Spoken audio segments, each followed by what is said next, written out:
Hey, it's your boy CyberDev here, and we are back with another week of cybersecurity news. We've officially entered the sci-fi became real era. AI copilots meant to help you can now leak your sensitive business files without you having to lift a finger. Hackers are breaking into Salesforce setup accounts due to misconfigurations, and international cops just took down over 20,000 infostealer domains in one coordinated strike. Today's episode dives into these break-in stories and more. Global data smacks, code swaps, and browser bugs that take us right back to the 2000s. Let's start with the first one. Microsoft 365 Copilot Echo Leak attack. Researchers at AIM Labs exposed a zero-click vulnerability called Echo Leak, one that lets attackers silently extract sensitive data through Microsoft 365 Copilot's AI interface. No phishing, no clicks.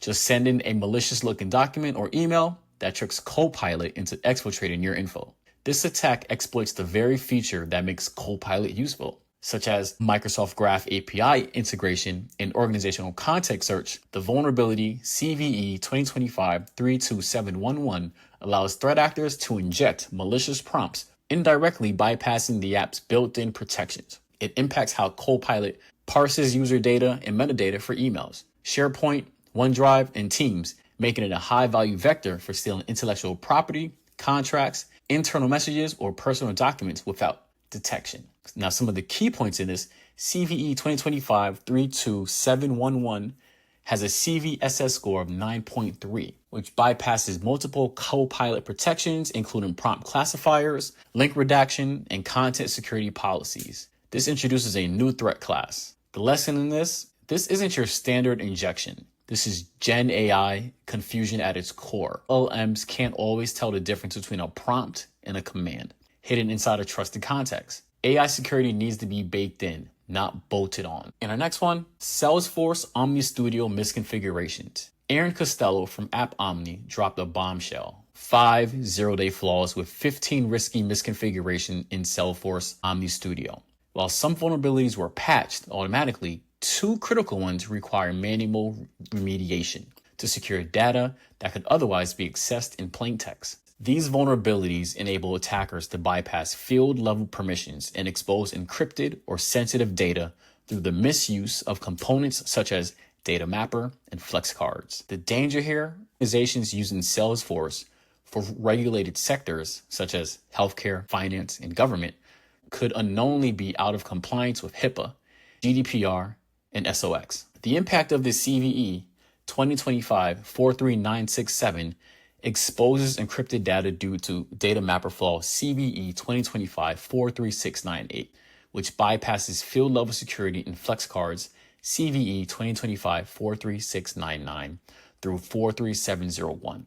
Various privilege and exposure flaws in Omni UI card and custom settings. The lesson in this: low code doesn't mean low risk. You still need dev grade controls, testing, and audits on these business tools. Don't get caught sleeping on platform configuration hygiene. It's very important.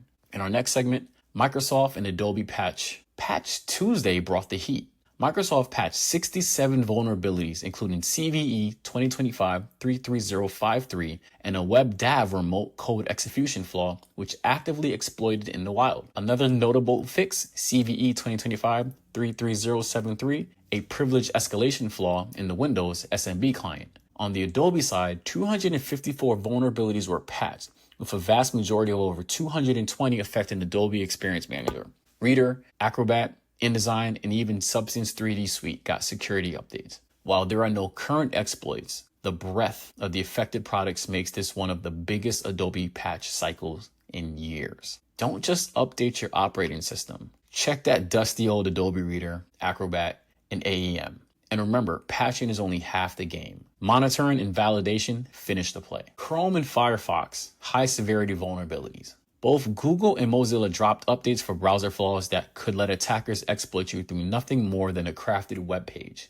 Chrome CVE 2025-58 involves a heap corruption issue in the media component, while CVE 2025 allows sandbox escape via a flaw in the V8 engine. Firefox's 49709 and 49710 could result in memory corruption through canvases, rendering, or JS engine abuse. The combined CVSS scores for these bugs range from 8.8 to 9.8, and are all remotely exploitable under specific conditions. Researchers like the Ants Group's Lightyear Lab were rewarded for helping catch these threats early. The lesson in this: these are browser-level attacks that can be exploited via a single web page. Close your browser daily, set auto updates, reward researchers who report these bugs, like the $8,000 bounty Google just paid. Circling back on a previous story, ConnectWise certificate rotation. ConnectWise began rotating code sign-in certificates for Screen Connect, Automate, and RMM after researchers found insecure handling of installer configuration data. This move affects on-premises users who were urged to update before June 13th to avoid outages. While unrelated to last month's nation-state intrusion, this proactive rotation highlights the critical importance of code sign-in to software trust. Certificate reuse across products had created a single point of risk, and the updates now isolate trust chains across product lines. Code sign-in matters, and so does certificate management. If your software vendor is issuing a cert change, treat it like a patch, because it is a trusted anchor. Now, let's get international with it. INTERPOL takes down 20,000 plus infostealer domains. Operation Secure, led by INTERPOL in 26 other countries, dismantled over 20,000 domains hosting or controlling infostealer malware.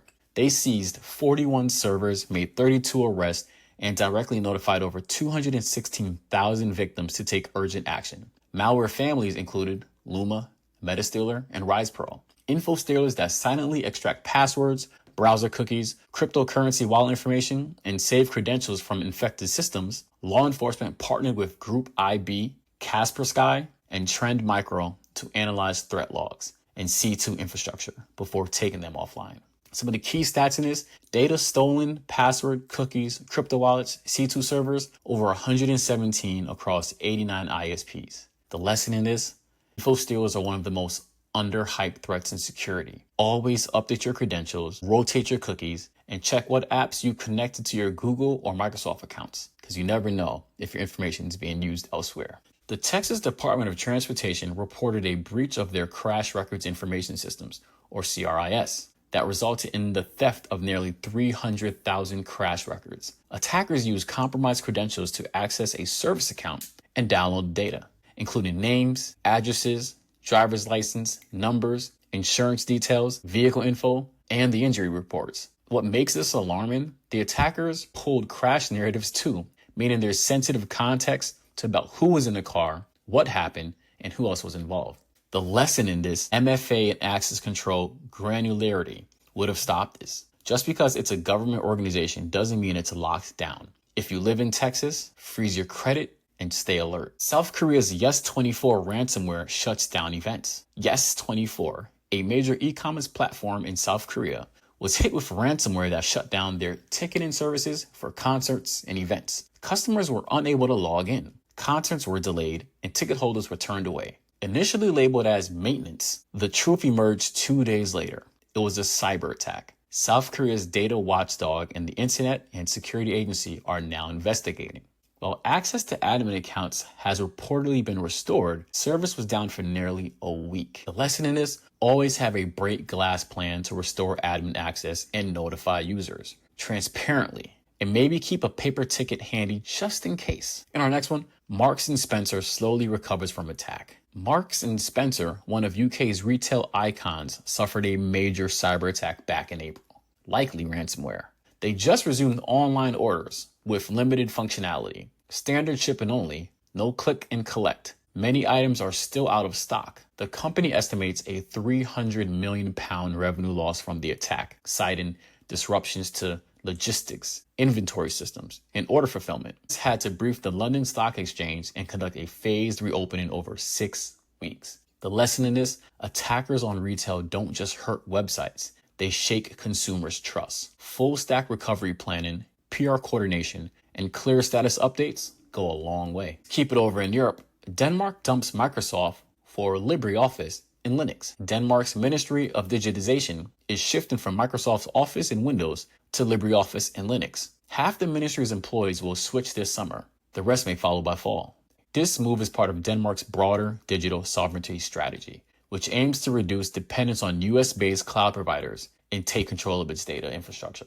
It echoes a similar shift in Germany and France, where EU states explore open source alternatives for independence and cost control. It's always about control over data and infrastructure. However, the shift comes with real costs, including training, compatibility issues, and user pushback. Still, Europe's tech independence movement is growing. Internet Stormcast highlights.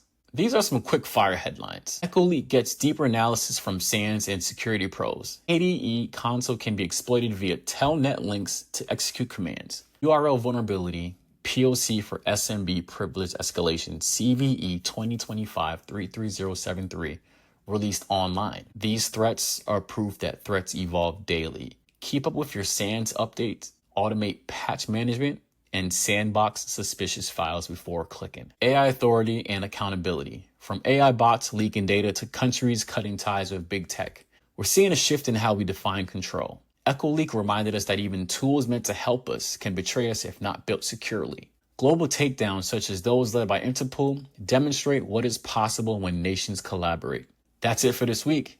If you found the value in this breakdown, hit like, comment with your favorite story, and subscribe to stay ahead of the chaos. This is CyberDev signing off, helping you stay safe, one click at a time.